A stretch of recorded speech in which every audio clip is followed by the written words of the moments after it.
Hi, it's Diane Strong with Bourbon on the Banks Festival. Thanks for joining us for this episode of Undressing Bourbon. We are at Barrelhouse Distilling Company here in Lexington, Kentucky. I am with James Gerard, and let's go check it out.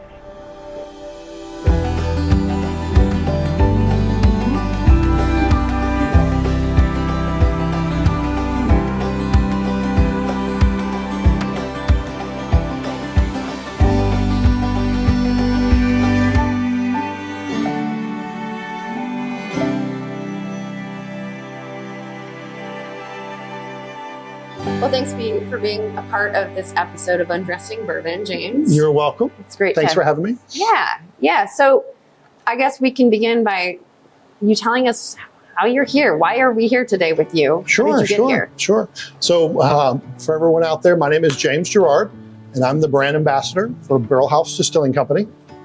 We were Kentucky's 9th physical distillery, one of Kentucky's very first small craft distilleries.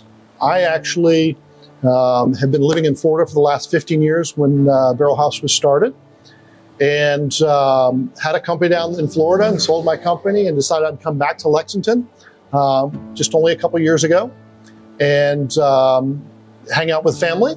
My sister and brother-in-law were one of the founders of Barrelhouse Distilling Company. I got involved about 2.5 years ago. This is my new home.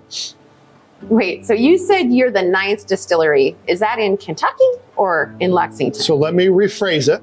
So we were actually Kentucky's 9th physical distillery. And let me explain why I use those words. Unfortunately, in this industry, there are a lot of people that have rebirthed old brands. And they have rebirthed old DSBY numbers. But when we started in 2008, they were... Which is 15 years ago. 15 years ago, yes. We were Kentucky's 9th physical distillery.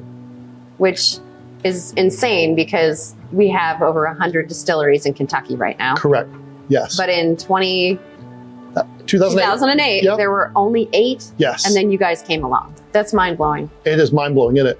We are a little hidden gem. I can kind of expand on that a little bit to even blow your, because this is what most people think about. So before Prohibition, there were over 2,000 distilleries in the state, in the United States. Here in Kentucky, there was over 200. Okay. So prior to Prohibition. When Prohibition happened, obviously it wiped them all out. There were only 6 that were able to stay and function if they applied for a medical medicinal license. 10 people applied, 6 people received it and utilized it. The distillery that we're actually in was one of them when it was ran by the Shinley Corporation. So there was actually production that was able to be bottled here during that time period. But that pretty much wiped out everyone. So there was a clean slate after Prohibition.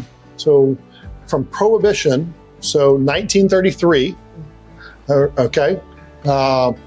2008, there were only 8 distilleries in the state of Kentucky. Isn't that crazy? That's crazy. It's almost hard to imagine. And like you said, I just got an updated version from someone from the KDA that says there's now over 103 distilleries, over 100 distilleries now. So yes, we are, and we're not even halfway to where we were pre-Prohibition. And look at the growth and the booming that's happened. We're just catching up again. We're just playing catch up again. Yeah, exactly. So was bourbon a part of your life? It wasn't. Before this? It wasn't. I knew nothing about bourbon. I knew nothing about the industry. So I actually, literally just got involved in the last couple of years and have learned a lot, obviously, and have been taken back by the industry and a lot of the cool things about it. So this distillery coming from your family, I mean, did your family have anything to do with bourbon? Did you have bourbon traditions growing up? Or? My brother-in-law, Jeff Wiseman, it was a big bourbon drinker. He liked bourbon and had always liked bourbon before bourbon was cool, and he had multiple businesses and had sold one of his businesses. And he was actually the birth of our distillery was, he was down in Florida with a couple guys and said, playing poker and, drinking and what have you. And it was one of those moments like, hey, we could start a bourbon distillery. And it started growing from there. And so 2 of them decided to take and run with it. If you're new to bourbon, Yes. What is your first bourbon memory? It's not that old, obviously. Well, it depends on how I answer that question. So obviously not being a big bourbon drinker until I got involved in the distillery, the first tastings were our products, If you ask for a bourbon memory, I might start Pappygate here, so I've got to be careful. One of my memories is when I was in high school here, and I remember someone bringing a moonshine jar to me and saying, "Here, drink this." But it was brown, it wasn't clear. I thought, where did you get this from? And honestly, I think they took it out of Maker's Mark's Rickhouse, is where it originally came from. So that's probably the first experience I had of bourbon, truly. And of course, that's going back many moons ago. Do you have a bourbon memory that makes you cringe?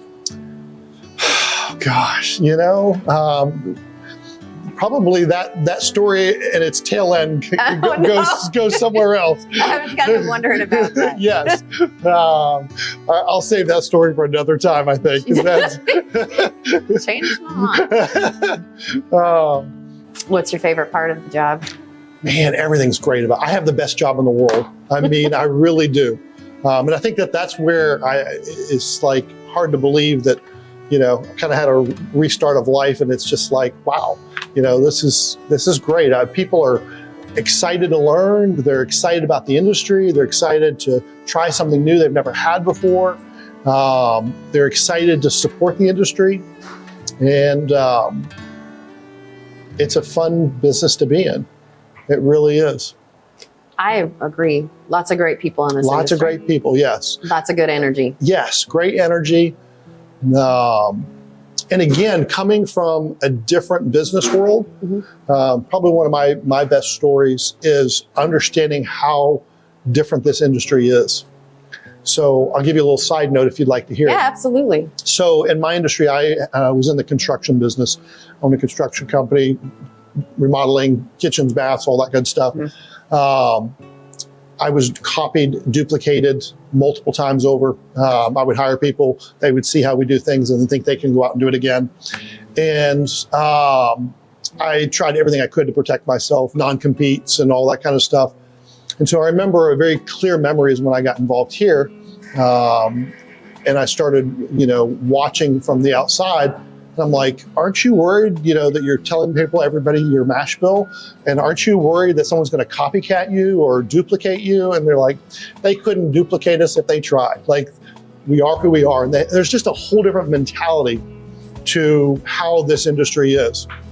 And then my second favorite story is, in addition to worrying about, how the industry is and what have you, I remember people would come in and they would be like, we're brand new, we want to open up a distillery. And my brother-in-law would take time and be like, let me help you out. Let me try what you have there.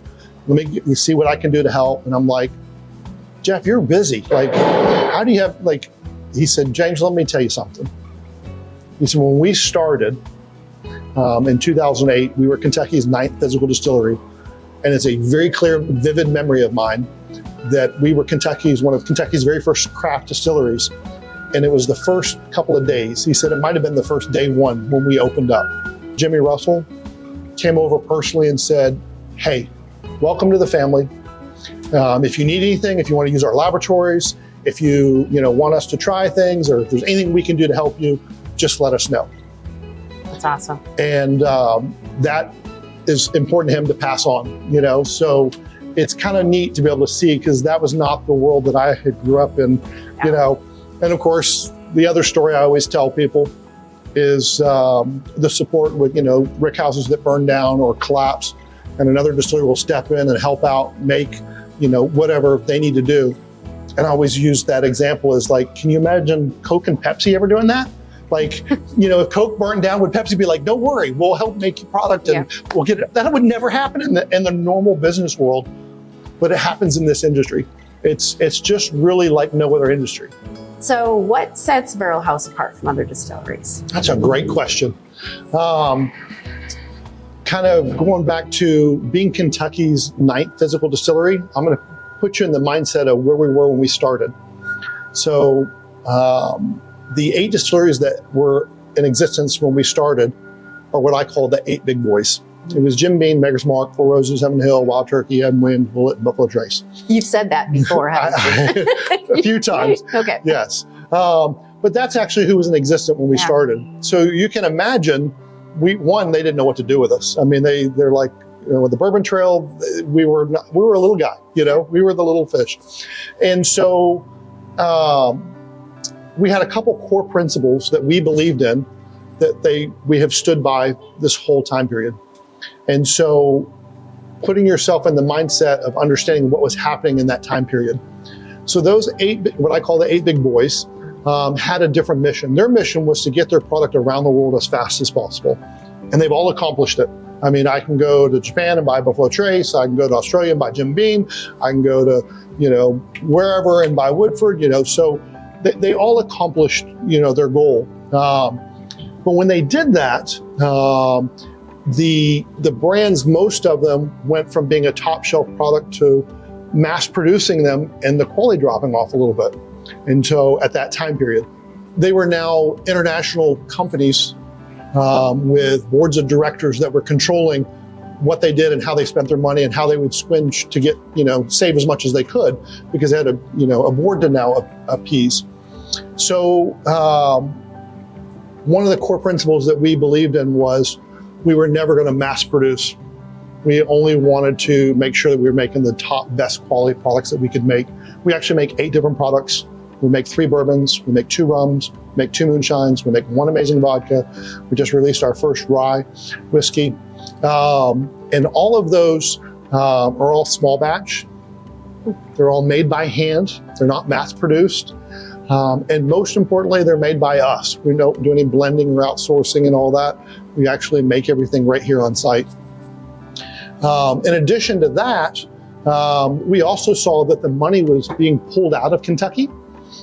Because when you're shopping grain, you don't care where it comes from if you're looking at the bottom line. So the first thing we did was we became Kentucky proud. So all of our products use Kentucky water, Kentucky grains. We only use Kentucky barrels. And obviously we're able to put that stamp on all of our bottles that we're Kentucky proud. The other thing that we ran into a dilemma on was, to do that, you have to kind of stay small. So that's the reason why we're so small, is we kind of boxed ourselves in on that. So if you can only make great products in small batches and what have you, and only use Kentucky products, we decided to only sell our products in Kentucky. So our products are exclusive to Kentucky only. So you can't get our products in the other 49 states or any other country. You have to actually come visit Kentucky to be able to get our Kentucky bourbons and our products, which is kind of cool. Yeah, that's really interesting. So, side note, what is your idea of a small batch? So, you are 100% correct. So this is where I probably should redefine it and call it very, very, very, very, very small batch. Exactly. That's why I'm giving you that opportunity to. So our Barrelhouse Select, which just won double gold in the World Spirit Competition in San Francisco this year, is a blend of 3 barrels. Oh, my. That's how small of a batch it is. Obviously, we have some single barrel products. And then our award-winning Rock Castle bourbon is normally a blend of about 10 barrels. So 3 to 10 barrels, and that's it. Very, very small batch. Very small, very local, small facility. Yes. Are you going to remain a small facility then? So unfortunately, we've tried to balance that whole sticking to our principles and still stick with the growth and the popularity, obviously, with our products. So we actually just recently purchased a piece of property in Indiana, and we'll be breaking ground soon on our second distillery. That distillery will be used to make our Barrelhouse Select bourbon. And then our other 7 products we'll keep this distillery and still maintain and make the other 7 still here. So it's more just to keep up with supply and demand. It'll have the same principles. Same principles, exactly. Gotcha. Well, thank you, James, so much for joining us on this episode and bringing it home. And thank you for watching this episode on behalf of the team at Undressing Bourbon and Bourbon on the Banks Festival. Cheers. Cheers.